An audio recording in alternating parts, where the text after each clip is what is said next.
પૂનમના દિવસે જિલ્લા સહિત ઓલપાડ તાલુકાના વિવિધ ગામડાઓમાં કે શેરીઓમાં હોળી પ્રગટાવી હતી, જેમાં ગ્રામજનોએ હોળી માતાની પૂજા અર્ચના કરીને પ્રદક્ષિણા કરી હતી। ધાર્મિક માન્યતા સાથે સંકળાયેલા પર્વ હોળીના દિવસે લોકોએ આખો દિવસ ઉપવાસ રાખીને સંધ્યા સમયે સળગતી હોળીમાં ધાણી, ખજૂર, ચણા, શ્રીફળ હોમ્યા બાદ પૂજા અર્ચના કરવામાં આવી હતી।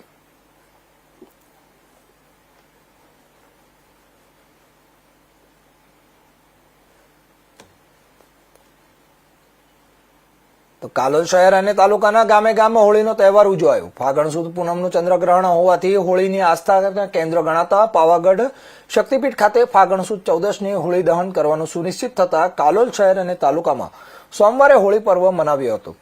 સમગ્ર કાલોલ પંથકમાં હોળી દહન પરંપરાગત રીત રિવાજો અનુસાર જ્યાં 3 રસ્તા ભેગા થતા હોય એ ત્રિભેટે કે પછી 4 રસ્તાની ચોકડીના કેન્દ્રમાં સળગાવવામાં આવે છે, જેમાં પરંપરાગત ઢબે જમીનમાં ખાડો ખોદીને તેમાં આગામી ચોમાસાના વર્તારા માટે માટીના 4 ભાગ પર દીપ કુંભ ગોઠવીને તેના દીપ પ્રાગટ્યથી હોલિકા દહન કરવામાં આવે છે। છાણ, હોરૈયા, લાકડા ગોઠવીને હોળી પ્રગટાવીને આસ્થા મુજબ પ્રદક્ષિણા કરવામાં આવે છે। આમ કાલોલ શહેર અને તાલુકાના ગ્રામ્ય વિસ્તારોમાં સોમવારે ધામધૂમથી પરંપરાગત રીત રિવાજો મુજબ હોળી પ્રગટાવીને હોળી પર્વની ઉજવણી કરવામાં આવી હતી।